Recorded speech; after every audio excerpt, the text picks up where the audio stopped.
ہم دین کے معاملات کو سمجھنے کی کوشش کریں گے تو امید ہے کہ اللہ کریم پہ ہم پر رحمت نازل ہوگی۔ اور شب برات سے متعلق یہ ضروری نہیں کہ ہم اسی میں عبادت کریں۔ آپ یہ دیکھیں کہ اسی طرح جگہ بہ جگہ قرآن مجید فرقان حمید میں اللہ تبارک و تعالیٰ نے اپنے بندوں سے یہ تقاضا فرمایا کہ فاعبدوا، بس میری عبادت کرو۔ اب عبادت رات میں کریں، دن میں کریں، کھڑے ہو کے کریں، بیٹھ کے کریں، جس انداز میں بھی کریں آپ عبادت کریں، اللہ کی بارگاہ میں آپ توبہ کریں۔ آپ ان وسوسات سے نکل جائیں۔ سوشل میڈیا کے ذریعے آپ نے کسی کا بیان سنا، پھر ایک کا سنا، پھر دوسرے کا سنا، پھر آپ سن کے خود ہی سن ہو گئے، خود ہی گمراہ ہو گئے، پھر خود ہی سوچنے لگ گئے کہ آیا یا شب برات کو ہی ہم عبادت کریں۔ یعنی جو ٹوٹی پھوٹی عبادت آپ کر لیتے تھے آپ اس سے بھی گئے۔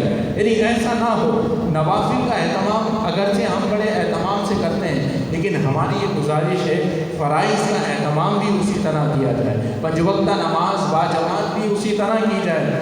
نوافل کے نام پر الحمدللہ ہم کثیر تعداد میں تو جمع ہو جاتے ہیں، فرائض کے نام پر بھی ہم جو ہے مساجد کو بھرنے کی کوشش کریں۔ جس طرح فرائض پہلے، پھر واجبات ہیں، پھر سنتیں، پھر نوافل ہیں، ہمارے یہاں ایک دستور ہے اور وہ یہ ہے کہ نوافل کو ہم نے سب سے بڑا درجہ دے دیا ہے اور فرائض کو جو ہے وہ سب سے چھوٹا درجہ دے دیا ہے۔ جس کی مثال کیا ہے؟ جس کی مثال ایسی ہے کہ نماز جنازہ پڑھانے کا حکم یہ ہے کہ سب سے پہلے باپ کا جنازہ بیٹا پڑھائے، سب سے مقدم ہے اور یہ سب سے افضل ہے۔ آخر میں جو ہے وہ امام مسجد کا نمبر آتا ہے۔ ہمارے یہاں سب سے پہلے امام صاحب کا نمبر لگا دیا جاتا ہے۔ یہاں کیا مقصد ہے کہ جب بیٹا اس قابل ہی نہیں ہے کہ نماز جنازہ تو کیا پڑھائے گا، اس کے خود وہاں نہیں پڑھنی آتی، تو پھر وہی بات آ گئی کہ ہم دین سے اتنے دور ہیں کہ ہمیں نماز جنازہ نہیں پڑھنی آتی۔ ہم نے انگریزی تو اتنی سیکھ لی کہ ہم انگریزوں کو لیکچر دے سکتے ہیں، انگریزوں کو پڑھا سکتے ہیں، لیکن ہم نے نماز جنازہ کا طریقہ نہیں سیکھا کہ ہم اپنے والد کی نماز جنازہ کو پڑھا لیں۔ آج ہمیں احکام شریعت سیکھنے کی ضرورت ہے۔ پورے قرآن مجید فرقان حمید میں 500 آیتیں مبارکہ ہیں کہ جس میں شرعی احکامات نکالے جاتے ہیں۔ کتنی آیتیں مبارکہ ہیں؟ 500 آیتیں مبارکہ ہیں۔ 500 آیتیں مبارکہ کیا ہمیں یاد ہیں؟ اگر یاد نہیں ہے تو وہ ضروری شرعی احکامات، نماز، روزہ، حج، زکوٰۃ، دیگر لوازمات جو ہم پر ضروری ہیں، کیا آیا کبھی ہم نے یہ کوشش کی؟ اسی طرح اکثر بیان میں ایک مثال دیتا ہوں اور وہ یہ ہے کہ ہم برسوں سے نمازیں پڑھ رہے ہیں، برسوں سے نمازیں پڑھ رہے ہیں۔ ہم نے کبھی احتیاطاً اس بات کا چیک اپ کرایا کہ آیا میں درست بھی پڑھ رہا ہوں یا نہیں پڑھ رہا، یا بے شمار اس میں غلطیاں تو نہیں ہیں؟ ہم ڈاکٹر کو احتیاطاً چیک اپ کراتے ہی نہیں کراتے ہیں کہ بھائی کوئی بڑی بیماری نہ ہو جائے۔ احتیاطاً کتنے سالوں نے کرونا ٹیسٹ کروایا، احتیاطاً ہی کرائے نا۔ جس کا صحیح نکل گیا وہ بھائی ٹھیک ہے آپ جائیں آزاد میں، اور جس کا مثبت آ گیا اس کو پکڑ لیا گیا، اب آپ 14 دن کے لیے قید ہو جائیں، جس طرح پرندے کو بند کر دیا جاتا ہے۔ آپ یہ دیکھیں کہ یہ ہمیں ایک درس دے رہا ہے، یہ کرونا وائرس جو آیا ہے یہ ہمیں سکھا رہا ہے کہ دیکھو اللہ کی عبادت آپ نے کیسی کرنی ہے، کہ 14 دن کے لیے آپ کو بند کر دیا گیا۔ اور وہ پرندہ غنیۃ الطالبین میں کتاب مشہور زمانہ غوث اعظم علیہ رحمہ کی ہے، آپ فرماتے ہیں کہ جب کوئی بھی چرند پرند لمحے بھر کے لیے، کتنے لمحے بھر کے لیے اللہ کے ذکر سے غافل ہو جاتا ہے، اس کو قید کر دیا جاتا ہے لمحے بھر کے لیے۔ اور ہم کیسے انسان ہیں، برسوں برس سے اللہ کی بارگاہ سے غافل ہیں، تو ہم پھر بھی قید نہیں کیے جاتے۔ دیکھیں یہ کرونا وائرس ہے کہ جو ہمیں 14 دن کے لیے قید کر دیتا ہے۔ آپ یہ دیکھیں کہ ہمیں یہ درس دے رہا ہے، یہ ہمیں سکھا رہا ہے کہ رب کی بارگاہ سے ہٹو گے تو کرونا میں لگ جاؤ گے، رب کی بارگاہ سے نکلو گے تو اس بیماری میں پھنس جاؤ گے۔ تو ہم اللہ کی بارگاہ میں توبہ کریں، شب بیداری کریں، ہم توبہ بھی کریں، اور خاص جس طرح ہم عبادت کا ہمارا ایک اہتمام ہے ہم اس انداز میں کریں۔ جس طرح ہمیں نوافل پڑھنے کا بے حد شوق ہوتا ہے، ضروری نہیں کہ اس میں نوافل کے اندر ہم 4 پڑھیں یا 2 پڑھیں یا 8 پڑھیں یا 12 پڑھیں۔ کہنے کا مقصد یہ ہے کہ ہم قضائے عمری پر بھی توجہ دیں۔ وہ برسوں برس کی نمازیں جو ہم پر قضائے عمری ہے، ہماری آج تک اس پر توجہ نہیں ہے، ہمیں اس طرف بھی توجہ کرنی ہے جو برسوں برس کی قضا نمازیں ہم پر ہو گئی ہیں۔ جس کی مثال کیا ہے کہ اگر ایک بندے کا قرض دوسرے بندے پر ہو تو وہ کتنا پریشان ہوتا ہے قرض کی ادائیگی کرنے میں۔ اگر اس کے گھر پر آتا رہے تو گھر والوں کے نزدیک اور محلے والوں کے نزدیک کتنی بڑی ایک بے عزتی سمجھی جاتی ہے۔ اور اسی طرح اگر یہ سمجھا جائے کہ یہ رب تبارک و تعالیٰ کا قرضہ سر پر رکھ کر ہم گھوم رہے ہیں، کس وقت ہماری موت آ جائے تو ہم رب تبارک و تعالیٰ کو کیا منہ دکھائیں گے، ہم کیا جواب دیں گے؟ ہم تو عبادت کرنے کے بعد بھی جواب نہیں دے سکتے، تو عبادت نہ کرنے کے بعد کیا جواب دیں گے؟ آج یہ شب بیداری کا جو موقع ہے ہمارے لیے ایک راہ نجات ہے، اور راہ نجات کا مقصد یہی ہے کہ ہم اللہ کو راضی کریں، اپنے گناہوں کی توبہ کریں۔ جس طرح بے شمار مثالیں ہیں معاشرے میں ہمیں ملتی ہیں، جس طرح لوگ ایک دوسرے کی طنز کرتے ہیں، دل آزاری کرتے ہیں، بے شمار گناہ کرتے ہیں اور پھر معافی تلافی بھی نہیں کرتے، پھر جب شب برات آتی ہے تو جناب ہم اس قدر معافی مانگتے ہیں، پھر ہم اسی شخص کو بھول جاتے ہیں۔ تو آئیے آج ہم صدقے دل سے یہ توبہ کریں کہ اب تک میں نے جس کا حقیقت میں دل دکھایا ہے، سب سے پہلے میں اس سے معافی مانگوں۔ سب سے پہلے تو ہمیں اپنی گھر کی ماں بہنوں سے معافی مانگنی چاہیے، جن کو معاذ اللہ ہم گندی گندی گالیاں بکتے ہیں، سارا سال ان سے محنت لیتے ہیں، معذرت کے ساتھ، بڑے افسوس کے ساتھ۔ بڑی دیکھنے کو آتے ہیں لوگ، روحانی علاج اور تعویذات کے لیے آتے ہیں تو وہ یہی کہتے ہیں کہ کوئی ایسا تعویذ اور نقش کیا جائے، فلاں ہمارا بھائی ہے یا فلاں ہمارا کوئی بندہ ہے وہ بہت زیادہ بدتمیز ہے، بہت زیادہ گندی گندی گالیاں بکتا ہے، کوئی ایسا نقش کیا جائے کہ اس کی زبان بندی ہو جائے، یہ گناہ سے جو ہے وہ چھٹکارا ہمیں مل جائے۔ آج ہمیں سب سے پہلے اپنے ماں باپ سے معافی مانگنی چاہیے، جن کا ہم حقیقت میں دل دکھاتے ہیں، بات بات پر ہم گالی گلوچ پر اتر آتے ہیں۔ سب سے پہلے تو ہمیں اپنی ماں بہنوں سے معافی مانگنی چاہیے، جو سارا سال ہماری خدمت کرتی ہیں۔ سارا سال کیسے خدمت کرتی ہیں؟ آپ کے کپڑے دھلے ہوئے ہو، استری ہو، کھانا پینا ہو، سارے معاملات ہو، اور آج آپ دیکھیں کہ صبح سے لے کے رات تک یعنی مغرب کی اذان تک حلوہ بناتی رہیں آپ لوگوں کے لیے، پھر آپ لوگ جلوے دکھاتے رہو گالیوں کے، تو پھر کیا بنے گا؟ آپ یہ دیکھیں کہ جو ہمارے لیے محنت کر رہی ہیں، پھر اسی طرح ماہ رمضان آئے گا، سحری میں بھی وہی اٹھیں گی، افطاری میں بھی وہی۔ تو آج آپ یہ دیکھیں کہ ہم اپنی گھر کی ماں بہنوں کو معاذ اللہ اگر اس طرح گالیاں دیتے رہیں گے تو کیا یہ ہمارا دین ہمیں یہ سکھاتا ہے؟ کیا ہم مسجد میں آئیں تو بڑی جوش اور خروش کے ساتھ ملیں؟ گھر میں ہمارا کریکٹر کیسا ہے؟ ہم اپنے دل سے پوچھیں، ہم اپنے دل سے اللہ کی بارگاہ میں توبہ کریں۔ جس طرح ہم مسجد میں ہوتے ہیں کاش اسی طرح ہم گھر میں ہو جائیں تو ہمارے گھر میں بھی ایک دینی ماحول بن جائے اور ہر شخص نمازی بن جائے۔ نیازی تو ہم ہے ہی لیکن ہمیں نمازی پہلے بننا ہے۔ یہاں بات یہ ہوتی ہے کہ جب محفل میں لکھا ہو کہ لنگر کا بڑا خاص اہتمام ہے تو بڑے خاص اہتمام کے ساتھ جمع ہوتے ہیں، افراد بھی بڑے انتہائی خوش دلی کے ساتھ آتے ہیں کہ آخر میں لنگر کا اہتمام ہے، اور جس محفل کے پوسٹر میں یہ نہ لکھا ہو وہ محفل فلوپ ہو جاتی ہے، وہ محفل کی تعداد کم ہو جاتی ہے۔ تو میرے خیال سے ہم لنگر والے نیازی ہیں، جہاں لنگر ہوتا ہے وہی ہماری تعداد کی نظر آ رہی ہوتی ہے۔ ہم صدقے دل سے اللہ اس کے رسول کا نام کیوں نہیں لیتے؟ ہمیں وہ لینا چاہیے۔ ہم صدقے دل سے اللہ کی بارگاہ میں ہم توبہ کریں، ہم لالچ کی غرض سے نہ کریں۔ آپ یہ دیکھیں کہ فتاوی شامی میں امام شامی علیہ رحمت جو ہے کیا خوب فرماتے ہیں کہ بندہ بھی کیسا ہے کہ عبادت بھی کرتا ہے تو لالچ میں کرتا ہے، یعنی لالچ والی عبادت اگر سے اللہ کی بارگاہ میں قبول ہوگی یا نہیں ہوگی یہ اللہ کو ہی پتہ ہے۔ ایسی خالص عبادت کی جائے کہ جو صرف اللہ کی رضا کے لیے ہو۔ تو آج ہمیں اللہ تبارک و تعالیٰ کی خوشنودی کے لیے جو عبادت کرنی چاہیے اس سے ہم بڑے دور ہیں، اور دین سے دور ہونے کا نتیجہ کیا ہے کہ وہی حدیث پاک نبی کریم علیہ السلام کی کہ ایک مسلمان دوسرے مسلمان سے محفوظ رہے، کیسے محفوظ رہے؟ زبان سے بھی اور ہاتھ سے بھی محفوظ رہے۔ اور آج وہی دور آپ دیکھیں، نہ زبان سے محفوظ ہے نہ ہاتھ سے محفوظ ہے، اور آپ صرف اسی پر اکتفا نہیں، صرف حرکات اور سکنات دل آزاریوں کے سبب ایسے کیے جاتے ہیں کہ جان بوجھ کر جس کو چڑھانا کہا جاتا ہے۔ تو آپ یہ دیکھیں کہ حدیث پاک کے اندر ان کی سخت وعیدیں بھی بیان کی گئی ہیں، ان کی سخت سزائیں بھی بیان کی گئی ہیں، اور یہ جو قرآن اور حدیث کا ماخذ جو آپ کی خدمت میں بیان کیا جاتا ہے، جو ہمارے دین اسلام کی بنیاد ہے، یہ تمام جتنی بھی ہم بیانات سنتے ہیں یہ تمام چیزوں کا جب رزلٹ اور امتحان آئے گا وہ قبر کے امتحان میں آئے گا، اس وقت ہمیں یہ معلوم ہوگا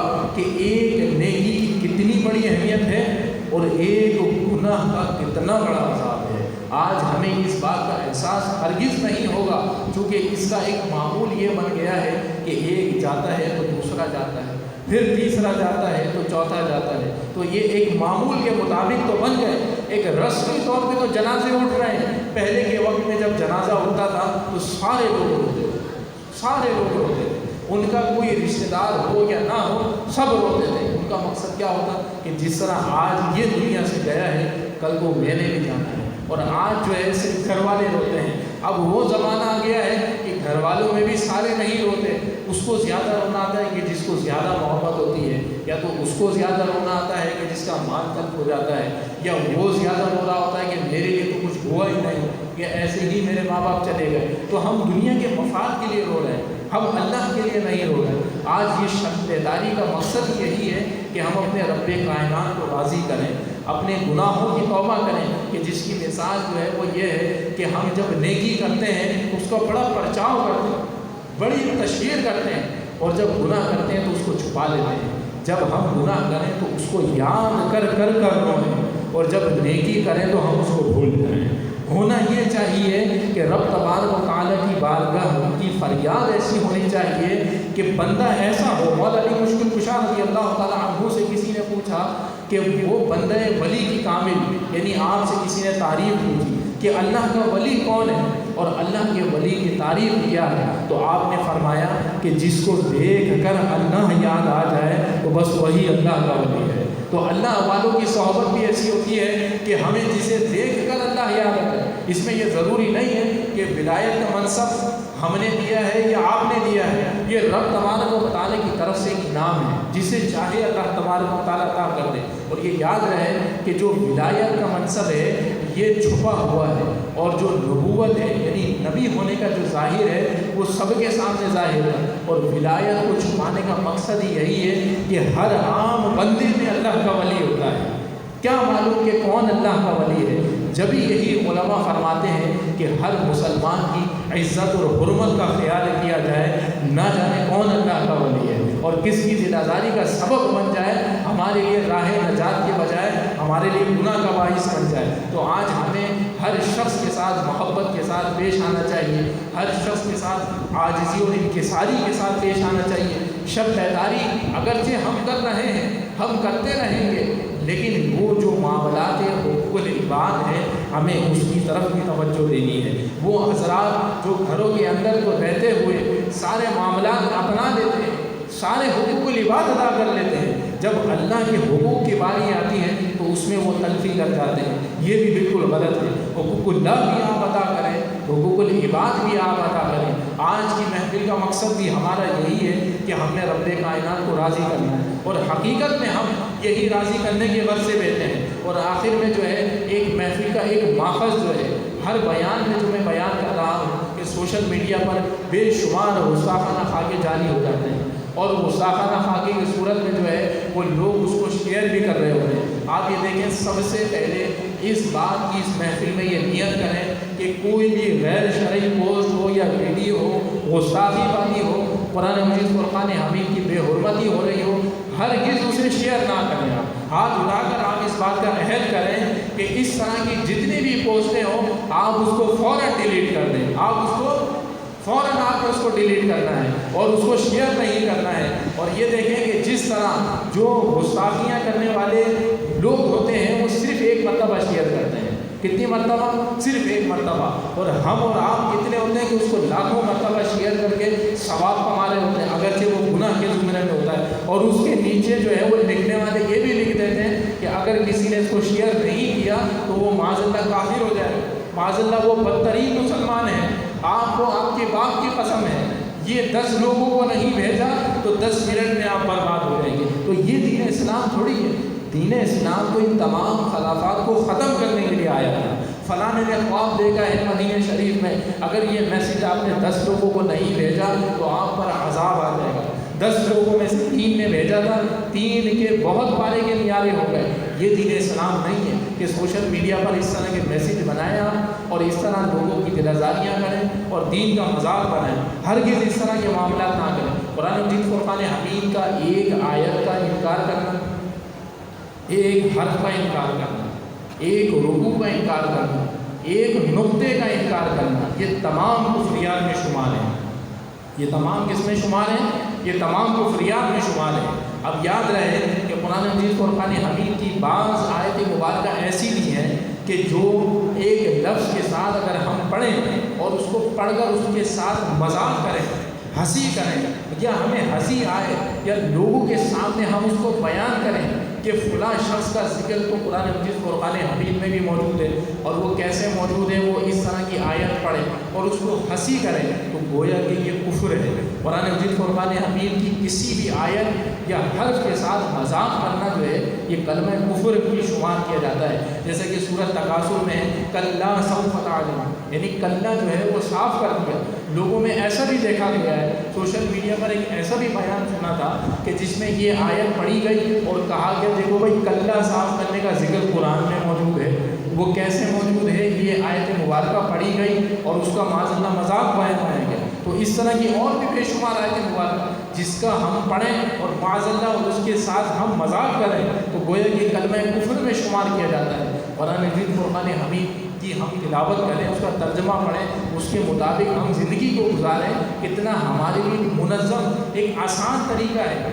دین اسلام نے ہمیں کیا کچھ نہیں سکھایا، ہمیں چلنا بھی سکھایا ہے تو ہمیں پانی پینا بھی سکھایا ہے، ہر چیز سکھایا ہے۔ ایک یہودی کا واقعہ ہے، بڑا مشہور واقعہ ہے، اور وہ یہ ہے کہ ایک مرتبہ اندھیرے میں وہ پانی پی رہا تھا، اس کے اچانک ذہن میں آیا کہ محمد عربی کا قول ہے، یعنی وہ تو یہودی تھا، اس کے دل میں ایمان نہیں تھا، تو اس نے کہا کہ محمد عربی کا قول ہے کہ جب بھی پانی پیو تو اجالے میں پیو، نہ جانے پانی میں کوئی جانور نہ ہو۔ جب وہ اجالے میں لے کر جاتا ہے تو دیکھتا ہے پانی میں ایک بچھو تیر رہا ہوتا ہے، وہ یہ دیکھ کر اتنا متاثر ہوتا ہے کہ وہ کلمہ گو ہوتا ہے اور کلمہ پڑھ کے دین اسلام میں داخل ہو جاتا ہے۔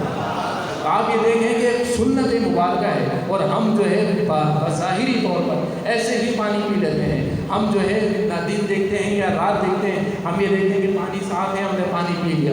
بظاہر جو ہے پانی کی جو سنتیں ہیں ہم اس کے مطابق اگر پئیں تو پانی پینا بھی ہمارے لیے عبادت میں شمار ہوگا۔ ہم اگر چل رہے ہیں، ہم اگر کھانا کھا رہے ہیں، بے شمار ہمارے نیک اور جائز کام ہیں، ہمیں یہ سیکھنے کی ایک تربیت ہے۔ شب برات کی رات ہے، یہ بھی ایک تربیت والی رات ہے، اس میں بھی ایک تربیتی نشست ہے۔ پہلی نشست لگی ہوگی، دوسری نشست ہوگی، یہ تیسری نشست ہوگی۔ ہر نشست جو ہے اسلام میں ایک تربیت دیتی ہے، ہمیں سکھاتی ہے، اور وہ سکھانے کا مقصد کیا ہوتا ہے کہ ہم نے اس سے سیکھنا ہے، اس پر عمل کرنا ہے اور یہ دوسروں تک پہنچانا ہے۔ اور یہ دین اسلام کا ایک بڑا ماخذ ہے، اور وہ کیا ہے؟ وہ یہ ہے کہ دین اسلام کے مطابق جب ہم اپنی زندگی کو گزارتے ہیں تو ہمارے لیے کتنی آسانیاں ہیں، اس قدر آسانیاں ہیں کہ جب ہم ہر لمحات میں دین کے مطابق اگر ہم عمل کرتے ہیں تو نہ ہمیں تکلیف ہوتی ہے، نہ سامنے والے کو تکلیف پہنچتی ہے۔ اور جب ہم دین سے ہٹ جاتے ہیں وہ کیا ہوتا ہے کہ ہم گناہوں کے کام کرتے ہیں، ایک دوسرے کو دھوکہ دیتے ہیں، اور یہ تمام چیزوں کی مذمت دین میں آئی ہے۔ قرآن مجید فرقان حمید میں موجود ہے، احادیث مبارکہ میں موجود ہے۔ آج ہمارے لیے ایک یہ لمحہ فکریہ ہے کہ ہم دین میں کتنے داخل ہیں، ہم دین میں پورے داخل ہیں، آدھے داخل ہیں یا تھوڑے سے داخل ہیں۔ ہم خود اپنا ایک محاسبہ کریں اور اس کو غور و فکر کریں کہ آیا میں دین پر کتنا عمل کر رہا ہوں۔ ایک سرپرست ہونے کے ناطے ہر گھر کا جو ایک فرد ہوتا ہے وہ سرپرست اعلیٰ ہوتا ہے۔ اگر وہ اپنے گھر میں ایک اصول بناتے کہ سارے لوگ جتنے بھی ہیں سب نماز پڑھیں گے، جب سب کو کھانا پینا ملے گا تو میرے خیال سے سب کے نمازی بن جائیں گے، بنیں گے نہیں بنیں گے، بھلے سے اسی ڈر سے بن جائیں گے کہ کھانا پینا نہیں ملے گا، چلو بھائی نماز پڑھ دو آپ۔ تو اس سے فائدہ کیا ہوگا؟ یہ بھی ایک تربیت کا ایک حصہ ہوتا ہے، ایک سکھانے کے لیے۔ جب بچہ ہوتا ہے تو اس کو جب تربیت دی جاتی ہے تو 7 برس کی عمر میں محبت کے ساتھ نماز پڑھائی جاتی ہے۔ جب 10 برس کا ہو جائے نماز نہ پڑھے تو مار کر اس کو پڑھانے کا حکم ہے۔ اور ہمارے یہاں کتنے سالوں کے ہو گئے ہمیں کوئی مارتا ہے نماز پڑھنے کے لیے؟ ہم اپنے آپ سے اس بات کا فیصلہ کریں کہ ہم نمازوں میں کتنے پکے ہیں۔ پھر وہی نمازی بات آئی کہ ہم برسوں سے نمازیں پڑھ رہے ہیں، ہمیں صرف ایک نماز کا پریکٹیکل معلوم ہے۔ نماز کی جو تھیوری ہے، نماز کے جو شرائط و ضوابط ہیں، شرائط ہیں، فرائض ہیں، جو اس کے واجبات ہیں، ہمیں کتنے آتے ہیں؟ تو یہ شب بیداری کے ساتھ ساتھ ہم خاص کر محافلوں میں شرکت کرتے رہیں تاکہ ہمیں یہ سیکھنے کا ایک موقع ملے۔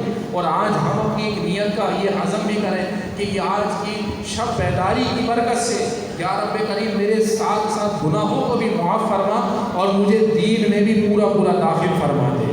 دین میں جب ہم پورے داخل ہو جاتے ہیں تو پھر ہمیں یہ معلوم ہوتا ہے کہ ہم کتنے اللہ کی بارگاہ میں توبہ کرنے والے ہیں، کتنے استغفار کرنے والے ہیں۔ رب تبارک و تعالیٰ کو ہم کتنا چاہتے ہیں اور وہ رب تبارک و تعالیٰ بندے کو کتنا چاہتا ہے۔ آپ یہ دیکھیں کہ 70 ماؤں سے زیادہ رب کائنات جو ہے اپنے بندے سے پیار کرتا ہے۔ ایک ماں اپنے بندے سے یا ایک ماں اپنے بیٹے سے کتنا پیار کرتی ہے یہ ماں ہی بتا سکتی ہے۔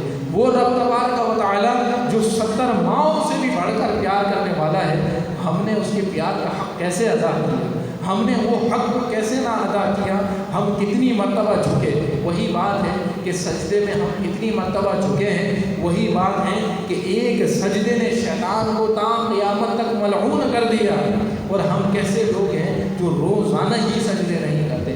آج ہمارے لیے ایک نمہ فکریہ ہے، شب بیداری، شب برات، یہ آگ سے چھٹکارے والی رات ہے۔ جب ہماری آگ سے چھٹکارا کس طرح ملے گا؟ جب ہم عبادت گزار بنیں گے، اللہ کی بارگاہ میں ہم توبہ کریں گے، ہم حقوق اللہ کی ادائیگی کریں گے، حقوق العباد کی تلفی نہیں کریں گے، ہم ایک دوسرے کے حقوق کی ادائیگی کریں گے۔ فقط صرف اسی پر اکتفا نہیں کہ جس طرح بے شمار مسائل ہیں، بے شمار دینی مسائل ہیں، ہم اگرچہ کوئی یہ نہیں کہہ سکتا کہ میں نے سارا دین حفظ کر لیا، سارا دین، سارا اسلام میں نے پڑھ لیا۔ ہر کوئی روح عمل میں ہے، ہر کوئی تربیت یافتہ میں ہے، ہر کوئی اس میں سیکھ رہا ہے، تو یہ سیکھنے کا عمل جو ہے تا قیامت تک، تا دم حیات، تا دم موت چلتا رہے گا۔ ساتھ ہی ساتھ جو ہے ہم نے یہ سیکھنا ہے کہ دین جس طرح ہمیں چاہتا ہے کہ ہم عبادت کریں، اللہ کو راضی کریں، ہم اسی طرح رب تبارک و تعالیٰ کی عبادت کریں۔ یہ پاکستان ملک جو ہے کتنا ہمارے لیے عظیم الشان ہے، ہمارے لیے خوش نصیبی ہے، ہمارے لیے یہ کتنی بڑی خوش نصیبی ہے کہ دنیا کا اکلوتا ملک ہے جو اسلام کے نام پر آزاد ہوا ہے۔ سب کو معلوم ہے، سب کے علم میں یہ اضافہ ہے، لیکن ہم نے اسلام کے ساتھ کتنی فرما برداری کی ہے یہ ہم خود اپنے آپ سے پوچھیں۔ یہ دین اسلام یعنی اسلام کے نام پر آزاد ہونے والا ملک کہ جس میں عبادت میں ہر طرح کی آزادی ہے، دیگر ممالک میں اس طرح آزادی نہیں ہے جس طرح ہمارے پاکستان میں آزادی ہے۔ آپ یہ دیکھیں کہ ہم نے محفل سجائی ہوئی ہے، محفل میں بیٹھے ہیں، جتنے دیر ہم بیٹھیں گے ہر طرح ہم کریں گے، اپنی محفلیں، اپنی مسجدیں، جب چاہیں محفل لگا لیں۔ دیگر ممالک میں آپ جاتے ہیں تو وہاں پرمیشن لینی پڑتی ہے، ہر چیز کا بایو ڈیٹا ہوتا ہے، اور یہ میرے خیال سے شاید میری تحقیق کے مطابق پوری دنیا میں شاید اس وقت پورا پاکستان ہی کھلا ہوا ہے۔ اس وقت کرونا کی آڑ میں ساری دنیا کی مسجدیں تقریباً بند ہیں، اس وقت سب جگہ لاک ڈاؤن کی صورت حال ہے۔ بیشتر ایسے ممالک ہیں جہاں آن لائن پڑھانے کا سلسلہ ہے، تو آپ یہ دیکھیں کہ یورپ میں بھی، یو کے میں بھی، کینیڈا میں بھی، امریکہ میں بھی اس وقت لاک ڈاؤن کی صورت میں اگرچہ مسجدوں کو ہی آڑ بنایا جا رہا ہے، مسجدوں کو ہی نشانہ بنایا جا رہا ہے، اور اسی طرح یہاں بھی یہ کیا جا رہا تھا، لیکن الحمدللہ ایسا ہرگز نہیں ہو سکا۔ یہاں ایمان والے عاشقان رسولوں کی محبت اور ان کی طاقت کی برکت ہے، الحمدللہ آج بھی مسجد کھلی ہے اور تا قیامت تک مساجد کھلی رہے گی۔ تو آج یہ دیکھیں کہ عاشقان رسول موجود ہیں، انہی کا عشق اور محبت ہے۔ اگر وہ جیسے نمازی ہوتے جو ایک نماز میں آتے 4 دن نہیں آتے، پھر تو وہ مسجدیں بھی نہیں ہوتی، مسجدوں میں نمازی تو بہت دور کی بات، مسجد کا نشان بھی موجود نہ ہوتا۔ تو آج ہمیں عبادت میں جتنا اہتمام کثرت کے ساتھ کرنا چاہیے، میرے خیال سے شاید اس کرونا جیسی وائرس کے معاملات کے حوالے سے جتنا کثرت سے ہم مسجد کی صفوں کو آباد کریں گے، اس سے یہ ایک پیغام جائے گا کہ نمازیوں کی تعداد دن پر دن بڑھتی جا رہی ہے، اور کیا معلوم کیا خبر ایسے بھی احکامات آنے والے ہیں جس طرح گزشتہ ماہ رمضان میں جو ضلالت کی گئی تھی، کیا معلوم ایسا بھی اچانک ہو جائے، ایسا ممکن بھی نظر آ رہا ہے، لیکن ایسا ہو بھی سکتا ہے۔ تو ہم عملی طور پر تیار ہوئیں، کم سے کم عملی طور پر اپنی مساجد کو اتنا آباد کریں، اتنا آباد کریں کہ لوگ دیکھ کے ڈر کے ہی بھاگ جائیں کہ بھائی اتنے نمازی ہیں تو سنبھالنا ہی مشکل ہے۔ تو آپ یہ دیکھیں کہ جتنا فاصلے کے ساتھ ہم نے پڑھا، ویسے بھی ہم نے نمازیں پڑھی، پڑھنے والوں نے پڑھی، نماز جمعہ بھی پڑھی، لیکن آپ یہ دیکھیں کہ ہماری نمازوں کی سستیاں کتنی ہیں۔ آپ یہ دیکھیں کہ ہم اپنی نمازوں کی سستیوں کو دور نہیں کرتے، غفلت کو دور نہیں کرتے۔ تو آج ہمیں یہ غفلت کو دور کرنے کی بڑی اشد ضرورت ہے۔ جس طرح یہ موجودہ صورتحال ہے، الحمدللہ ہمارے ملک کے وطن عزیز میں بے شمار برکتیں ہیں، اور جس کی مثال جو ہے کچھ آخر میں یہ بھی دینا چاہتا ہوں، اور کچھ مثالیں ایسی بھی ہیں سوشل میڈیا کے ذریعے توجہ اس طرف کا ہے کہ اسی طرح دین اسلام کے